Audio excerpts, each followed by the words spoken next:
Hello, I'm Bernard Norcott-Mahany. I work at the Blueford branch of the Kansas City Public Library. April is National Poetry Month. For April of 2025, I am reading poems from the Spoon River Anthology by Edgar Lee Masters. Masters put this work together. He was inspired by a work called the Greek Anthology, which was a sort of Greek collection of elegiac poems. And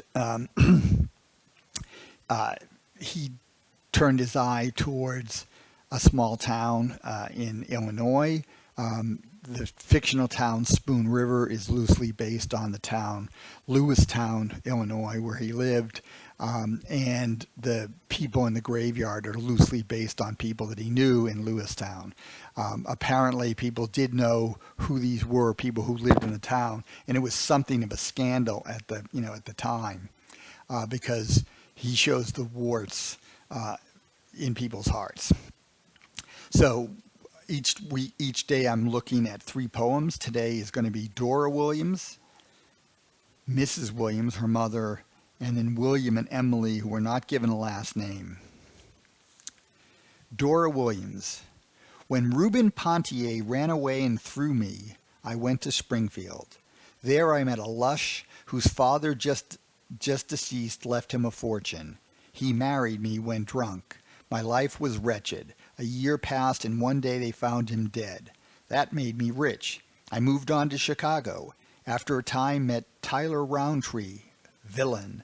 I moved on to New York.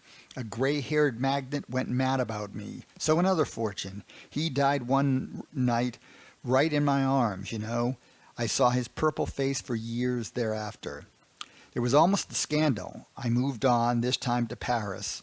I was now a woman, insidious, subtle, versed in the world, and rich.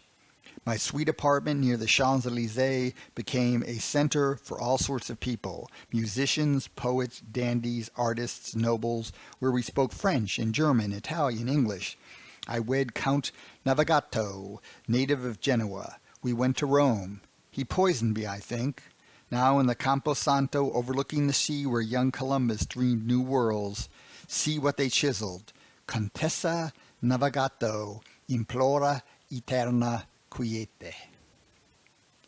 So that was Dora Williams, who ended up sort of marrying a bunch of people, got to be quite rich, oversaw a salon and everything, but ultimately she was done in by her last husband, the Count Navigato. Mrs. Williams.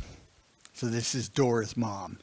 I was the milliner, talked about, lied about, mother of Dora, whose strange disappearance was charged to her rearing. My eye, quick to beauty, saw much beside ribbons and buckles and feathers and leghorns and felts to set off sweet faces and dark hair and gold. One thing I will tell you, and one I will ask. The stealers of husbands wear powder and trinkets and fashionable hats. Wives, wear them yourselves. Hats may make divorces. They also prevent them. Well, now, let me ask you, if all of the children born here in Spoon River had been reared by the county somewhere on a farm, and the fathers and mothers had been given their freedom to live and enjoy, change mates if they wished, do you think that Spoon River would have been any the worse? So here, Mrs. Williams, who's a milliner, is basically saying, buy hats because they can save marriages as well as cause marriages to fall apart. And does it really matter? William and Emily. There is something about death like love itself. If with someone with whom you have known passion and the glow of youthful love, you also, after years of life, together, feel the sinking of the fire, and thus fade away together, gradually, faintly, delicately, as it were in each other's arms, passing from the familiar room that is a power of unison between souls like love itself. So that was Dora Williams, Mrs. Williams, and then William and Emily.